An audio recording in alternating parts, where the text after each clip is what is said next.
Video is on. Podcast is recording. We are on. We should be able to hear ourselves and see ourselves pretty clearly at this point now. Let's make sure we're all in frame here. Oh my God, there you are. Looking beautiful. Oh, such a nice thing to hear. All right. So, this podcast is about pace. We're continuing to talk about open water swimming, open water training in general. And pacing should be part of swimming no matter what. Mm-hmm. But pace for endurance or distance events, especially like open water, is a really important skill to work on, to develop, and to know. And I think probably understanding pace is the most difficult thing to wrap your mind around. Well, I think a lot of people don't know what pace is. What do you mean by that? As a kid, we had to do pace work. Ready, go. No explanation. And I was like, pace. Okay, I can make that interval. I'm just going to swim. And so I didn't even understand the concept of what pace was or why it was beneficial until like 2 years ago at one of your practices. I never understood pace work, and I was just like, this must be an excuse for me just to do whatever I feel like, right? That's what every other 14-year-old kid was thinking. Except the one. There's always one. There's always one.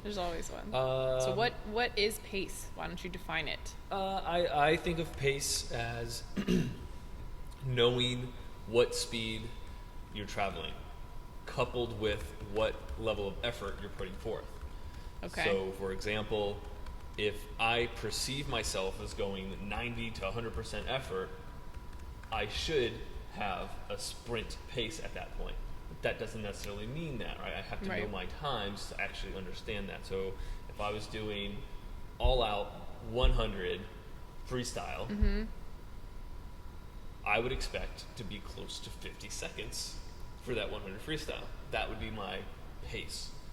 But if I was going all out and I touched the wall and I was like a minute, but I felt like I was going hard enough to go at 50, I don't know my pace. I was spinning my wheels at that point.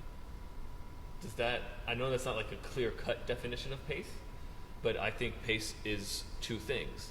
It's the speed in which you actually travel and the effort in which you're putting forward.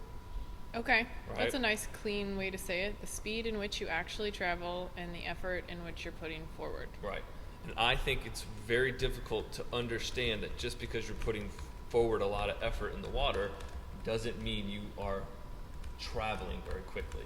Well, you have to figure out how your level of effort coincides with the time you're actually going. So like this takes a little time to know and understand. You're not just gonna come in for your first workout of like being told the word pace, know what to do. It does start with the very first workout though. So what I mean by that is but you're not going to know. I wouldn't know. No, you're not going to know. That's what I'm saying. You wouldn't know. Right. So you need to, as a swimmer, you need to be paying attention to your times. And it's something that I talk about all the time with all of my swimmers. And when I do coach certification classes, knowing time in swimming is probably the best measurement that we can use to determine progress. Mm-hmm. So if you've been sitting on the couch for 6 months and you're like, you know what, I'm going to get back into the water, I'm going to start swimming again. You need to check the times on that very first day to know that you suck, right? It's like, oh, I swam my 50 in 2 minutes, which, you know, for me would be really slow. For some people, maybe not. But you need to know those times so as you progress, you can go, oh, 3 weeks ago I was swimming my 50 in 2 minutes, but now I'm swimming my 50 in 1:30, right? So that's understanding not just how you progress, but also understanding pace. Right. When you're in the pool itself, it's a little bit easier to determine pace because you have clocks and you kind of have people around you to kind of judge off of.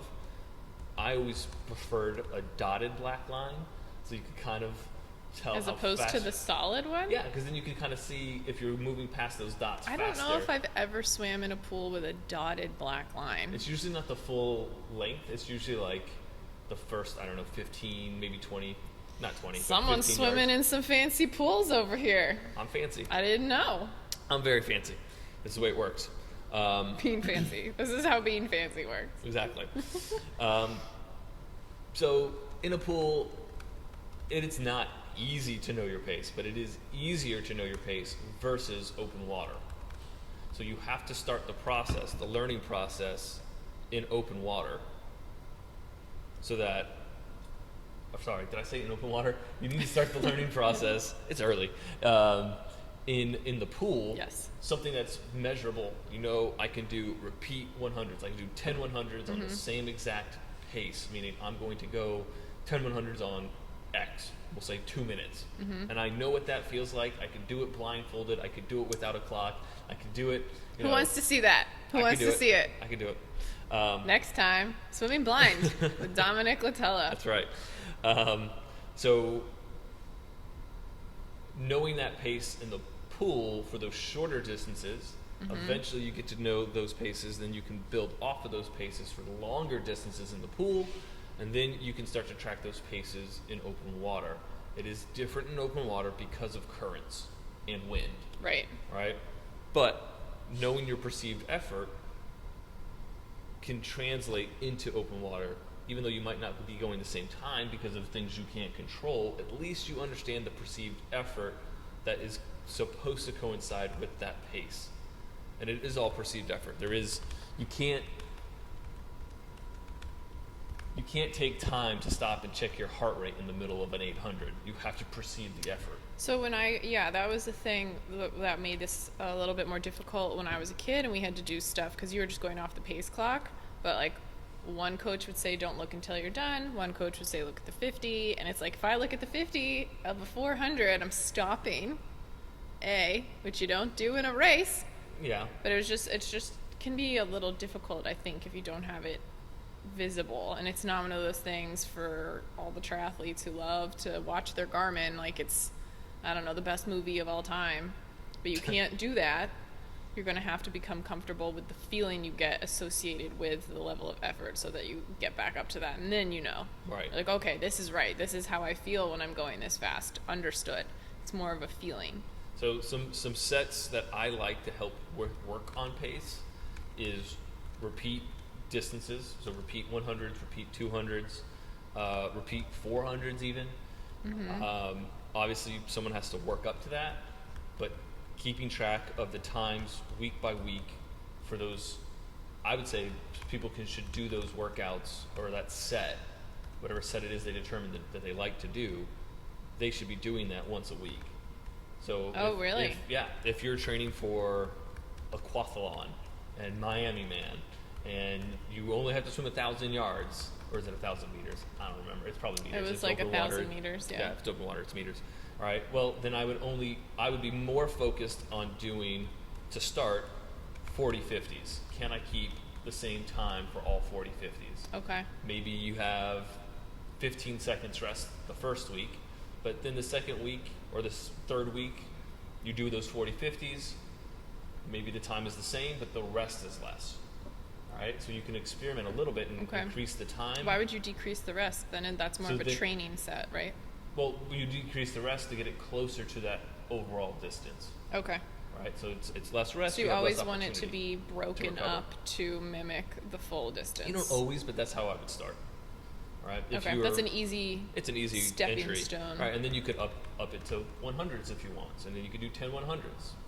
And you could I'll go all the way up to, a straight 1,000 if you wanted. I don't always like to do that, but for a 1,000-yard swim, I wouldn't mind doing that. But if someone wanted to do 2.4 miles straight, I don't think that is helpful, unless it's just a confidence thing for that individual. Like, oh, I need to prove to myself I can make it this entire distance before I go do my Ironman, which I get and I understand. Right. But I would never write a workout that was just, okay, go swim a straight 2.4. Oh, That sounds so not boring. very helpful. So boring. Not just boring. You're gonna Well, there's no point. pick up bad habits in that 2.4 if you just swim it straight. Yeah. You will probably start to do what most people do. You go, oh, I've got to swim a 2.4. I know if I swim my slowest pace, I can make it. All right, so there's something that we have to differentiate. Yeah. Now, if you're just trying to swim and finish the swim, your pace work will be at your race pace will be your zone 2 or your lowest level of effort that you can put forward just in order to finish the race. Once you get out of that mindset, which you should not stay in that mindset for more than a season of triathlon, by the way. So if someone's The survival. if someone's 3 years into their triathlon career and they go, oh yeah, I can make the swim. I just go the slowest possible I can just to make sure I make it. You might want to reevaluate how you approach training, and so that the goal should be, once you know you can survive the swim, you have that confidence. The goal should be, can I go a zone 3 for the entire swim? All right, so we're looking for like 75% effort or greater, maybe 85% effort at the top end for that entire distance, whatever that distance swim is that you're going to be performing. The only way that you can learn how to do that pace work is to force yourself to do it repetitively, over and over again, in a controlled environment where you can measure the distance, measure the time, and know your perceived effort. Okay, I know I'm working hard. Right. Can I repeat these 50s 40 times in a row and still get the same time? As opposed to showing up to the pool with the mindset of, I just have to finish my hour-long workout. It's a different Just mindset. make it through. Yeah. Right. So some workouts I completely understand and agree with. Sometimes you just got to make it through. Other workouts, you need to be very specific about how hard you're going to work. You're going to show up. That's not the goal. The goal is not to show up. The goal is, can you make your goal times repetitively for that distance that you're training for? Once you understand your pacing and you've worked on your pacing, the way it translates into open water is it gives you variety. It gives you options. Open water is basically no rules. Right? Obviously, there's rules about how you compete with other people, but there's no rules that approach open water. You don't have to breathe every 3. You don't have to breathe on one side. It can be determined by situation. And same thing by pace. If I come up to a current that's going to push me off course, well, I might want to start going fast so I get through that current versus go the same pace and get pushed further off course. Or if I know the currents because I've asked the lifeguard on the beach or the race director, and they go, oh, there's a current at this buoy, there's a current at that buoy, I might want to make sure I sprint at those points and then back off and go my zone 2 the rest of the time. So now I'm sort of averaging a zone 3 pace for the entire swim. You can almost, I mean, that's what a lot of people do with the bike, like in triathlon, or if you're just biking, like, oh, hill coming up, I gotta get ready for that hill. No one is going into a hill slowly, and if you are, what's wrong with you? Kind of. So it's like the same kind of like you're getting ready to move through this obstacle that you have no control over. Let's do it the best you can. Don't just, wave's gonna get me. Might as well just keep going the same pace. Right. That's not smart. And so with open water swimming, the other sort of thing to keep in mind isn't just wind or currents. There's buoys. Buoys always cause bottlenecks, right? So for some athletes, as they get a little bit more proficient at competing, they will, usually the first buoy is about 200 meters away, maybe a little bit further. Okay. The first buoy in any race? Roughly, yeah. All right, so maybe they take that first 200 meters out pretty quick to avoid the bottleneck. But then they turn that buoy, they slow down a little bit because now they've gotten in front of the Made bottleneck. it past. The bottleneck is going to clog up. Right. Right. So there's definitely opportunity there to train for that, where you can write workouts or create workouts where you're doing 200 of a 400 really quickly for the first 200, and then the second 200 back off to your zone 2. Right. So you can play around with practicing that in a regular pool, but this is all part of pacing as well. The other part of pacing that we have to be aware of in open water is packs, right? For most triathlon, it's going to be not draft legal, so you're not allowed to draft on the bike. But in open water, you're always allowed to draft. No one knows if you are or you aren't. So you have to kind of figure out, is it worth you swimming with the pack to get the draft, or is that pack slowing you down? Is it helpful just to have the pack so you don't have to work as hard? Those things. So keeping that in mind is also really important when it comes to open water.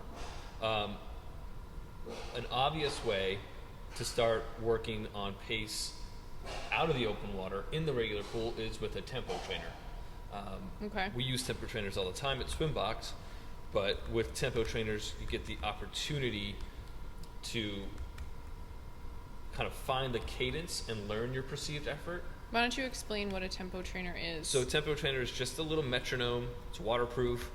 You stick it up underneath your cap, and you set a cadence or beep for every single time you want your arms to enter the water. And you can play around with it. You can use it for lots of different things. This is just how you would use it for pace work.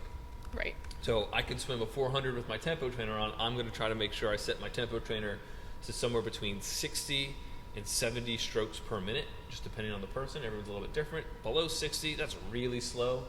I would say most people are somewhere between 63 and 67, but it just Strokes depends on the per person. minute. Yep. It just depends on the person, though. But then you can say, okay, I'm going to do 65 strokes per minute for my 400. Does that put me at a heart rate or perceived effort that's too low or too high? For your goal. For my goal Right. pace, right? And you can check the time on that and go, okay, well, I want my goal pace, my goal time is met, but my heart rate is out of control. This is too fast for me to maintain for the actual race. Maybe you back off the stroke rate per minute, see if you go a similar time. Because you could. I could be spinning my wheels and taking extra strokes in order to keep up with the cadence and be making my effort increase, but my time stay the same or even go slower. Right. So it's something to kind of experiment with and play around with. But it's important to take that tempo that you find and apply it to open water practice. If I'm using 65 strokes per minute on my tempo trainer in the pool, well, can I go to open water, put it in, and still feel comfortable and mimic that same tempo and pace that I've been working at outside of the open water? Which will be hard, obviously, because you don't know the conditions, but you have to prepare yourself for not knowing the conditions. Now, I have heard of someone writing a race report. I did read part of the race report that they used the tempo trainer in an Ironman. And That's allowed? that was my question. Is that allowed? As far as I know, it is. I don't think it will be allowed for much longer. Seems kind of cheaty. I would never do that for two reasons, because it does feel a little unethical. Yeah. But that's also coming from a swim background where you're not allowed to have any electronic devices on you at all. You can't even have a hairband on your wrist anymore. Right. So, where it's different in the triathlon world, it's encouraged in the triathlon world. They don't see it as like, you're not wearing fins, so how are you Right. cheating? Right. But once you understand pace and how it helps you know what you're doing, like it's to Right. me, definitely seems like you're getting an edge over everyone else. 'Cause Right. you don't know when you can't hear it. Exactly.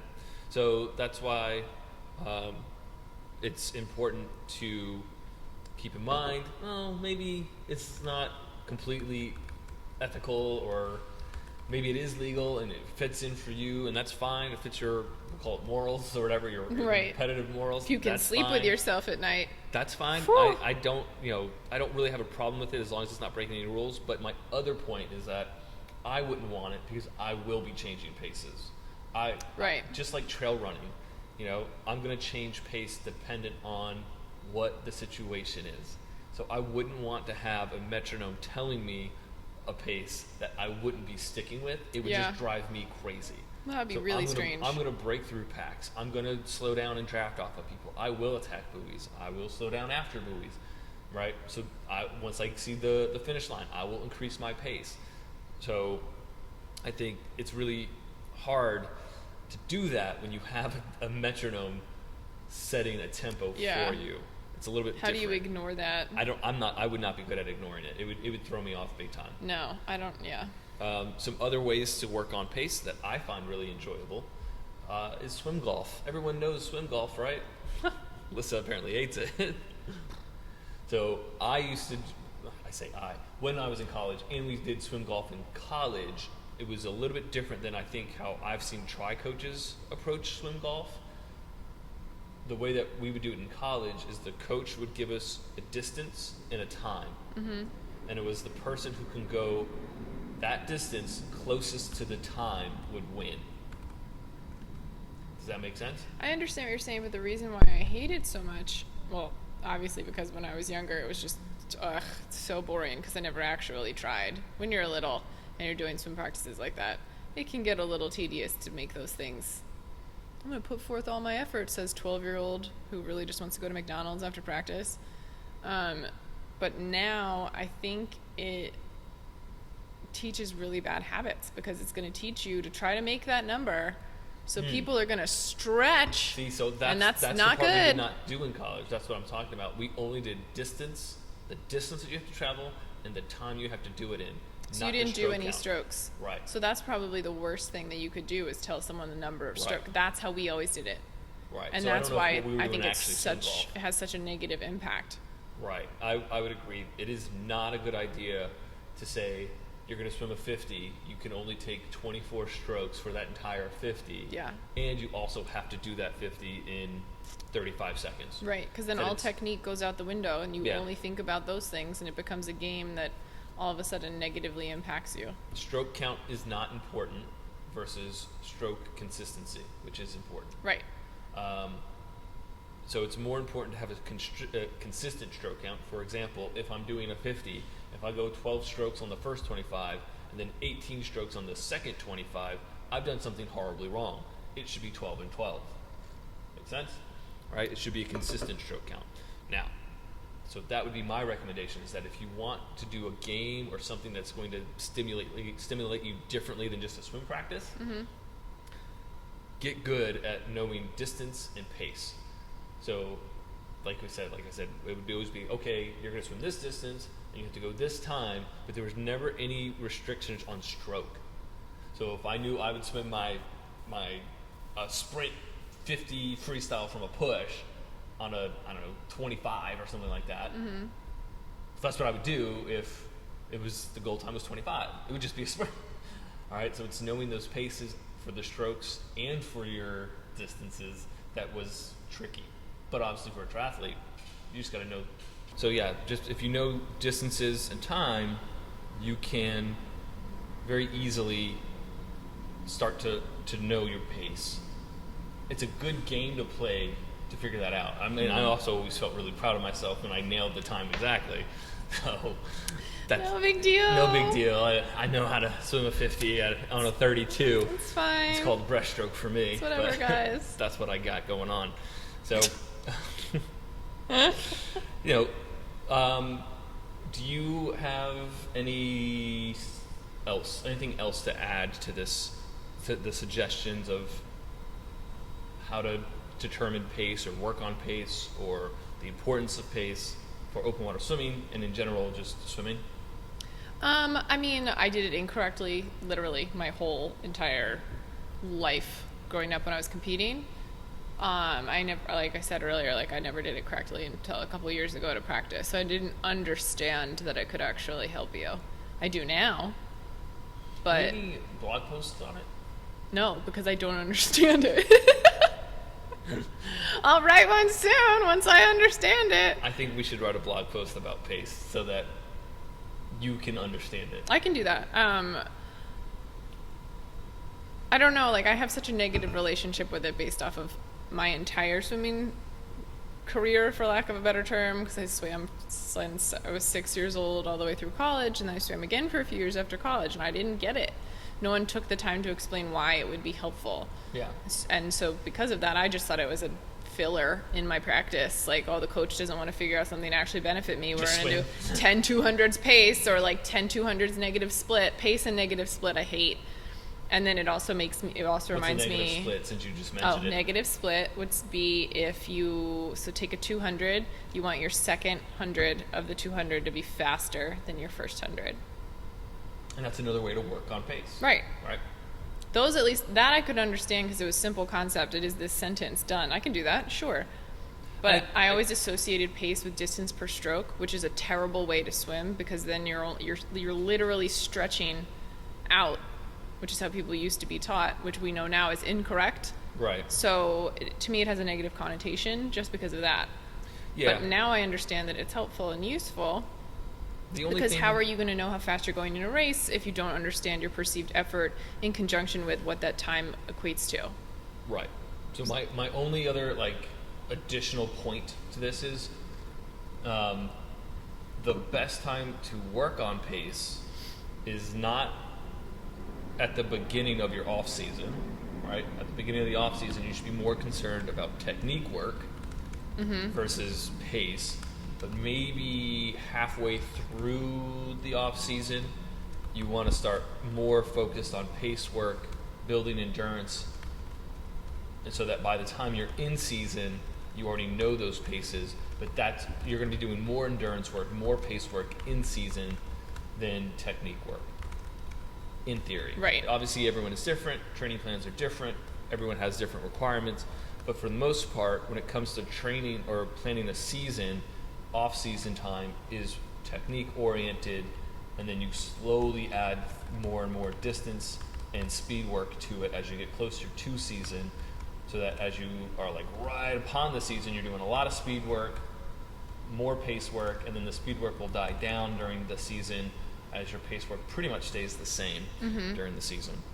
So just keeping that in mind as well. I think it's important to know when it's appropriate to work on pace if you're going about this on your own. Right. Or if your swim coach or your tri coach doesn't have this written into their plans, it's something you might want to talk to them about as well. All right? Yeah. Anything else to talk to or add to about pace before we say we're done? Good? No, I'm good. All right. Don't wait 26 years to understand how to do it properly. Solid advice. Solid advice. All right, well, that is it for today's podcast. Next time, I can't remember what we're going to be talking about next time. Donuts? Drafting? Cupcakes. Drafting. Okay. Probably drafting. Drafting so, next and time donuts. we'll be talking about drafting Alliteration! and donuts. So cute. Drafting and donuts. That's what we'll be talking about next time on the podcast. We will see you then. Bye. Bye.